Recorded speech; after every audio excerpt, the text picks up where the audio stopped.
સુરતમાં એસઓજીની મોટી કાર્યવાહી સામે આવી છે। ડિંડોલી વિસ્તારમાંથી લોખંડના સળિયા ચોરાથી ગેંગ ઝડપાઈ છે। 71.52 લાખનો મુદ્દામાલ જપ્ત કરી ચોરીના સળિયા અને ટ્રેલર અને કાર સહિતની મત્તા કબજે કરાઈ। 56,910 કિલો લોખંડની ચોરી થઈ છે। ટ્રેલરમાંથી સળિયા ચોરાતી આંતરરાજ્ય ટોળકીનો પર્દાફાશ થયો। એસઓજી પોલીસે 4 આરોપીઓની ધરપકડ કરી છે। ડિંડોલી વિસ્તારમાંથી લોખંડના સળિયા ચોરાથી ગેંગ ઝડપાઈ। 71.52 લાખનો મુદ્દામાલ જપ્ત કરી ચોરીના સળિયા ટ્રેલર અને કાર સહિતની મત્તા કબજે કરી। 56,910 કિલો લોખંડની ચોરી થઈ હતી।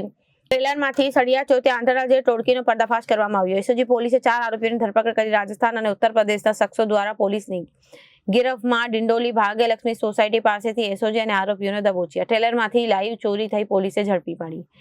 પોલીસે ભેરારામ ઝાખડ, નિંબારામ ઝાખડ, પ્રદીપ ત્રિપાઠી અને પ્રદીપ શર્માની ધરપકડ કરી પોલીસે 71.52 લાખનો મુદ્દામાલ જપ્ત કરી કાયદેસરની કાર્યવાહી હાથ ધરી છે। એસઓજીને બાતમી મળી હતી કે અમુક લોકો જે છે એ જે ટીએમટી સળિયા કે જે મૂળ જે સ્ત્રોત છે ત્યાંથી લાવતા હોય છે ને કોઈ બિલ્ડરને એના ઓર્ડર મુજબ આપવાના હોય છે। ત્યારબાદ જ્યારે સિટીની અંદર પ્રવેશતા પહેલાં આ લોકો કોઈ વેબ્રિજ પાસે બિલ્ડરના માણસને બોલાવી અને સળિયાનું વજન કરી અને એ લોકોને ચિઠ્ઠી આપી દેતા હોય છે। ત્યારબાદ 1-1.5 કલાકનો જે સમય રહેતો હોય છે એ દરમિયાનમાં અહીંના ડિંડોલી અને ગોળાદરાનો એક જીતુ અને રાજન તિવારી આ લોકો જે છે એમના માણસો મોકલી અને આ સળિયા જે હોય છે એની અંદરથી ચોરી કરાવતા હોય છે અને ત્યારબાદ એ ચોરીના સળિયા વેચતા હતા। તો આવી એક લાઈવ ચોરી ચાલતી હતી। એ દરમિયાન એસઓજીની ટીમ ત્યાં પહોંચી ગઈ અને એસઓજીની ટીમને ત્યાંથી ટોટલ 32,95,000ના સળિયા કે જેનું વજન છે 59,910 કિલોગ્રામ, એક 4 વ્હીલ ગાડી 5 લાખ, એક ટ્રક 33 લાખ, એમ કરીને ટોટલ 71,52,000નો મુદ્દામાલ જપ્ત કરેલ છે।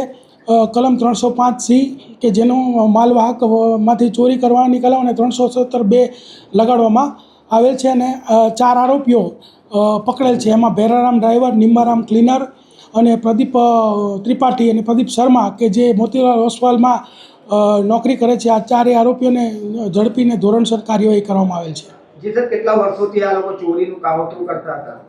આ લોકો ઘણા વર્ષોથી આ કાવતરું કરતા હતા અને અલગ અલગ વેપારીઓ અને બિલ્ડરોને આ ચોરીનો માલ આપતા હતા। જે તપાસનો વિષય છે ને તપાસમાં એ પણ ખોલવામાં આવશે।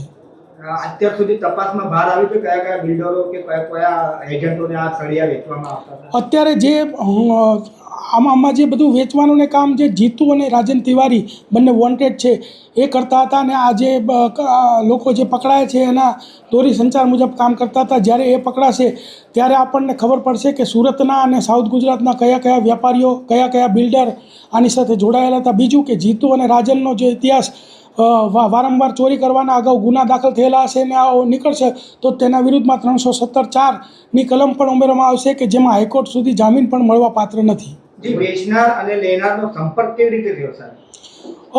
જ્યારે કોઈ પણ ગાડી ત્યાંથી નીકળતી હોય ત્યારે એ જીતુ અને રાજન તિવારીનો એ લોકોને કોઈ કોન્ટેક હોય છે અને પછી એને ખબર પડતા આ લોકો આમનો સંપર્ક કરી અને કરતા હતા। હવે આખું જે ષડયંત્ર છે જીતુ અને રાજુ જ્યારે પકડાશે ત્યારે ખુલશે।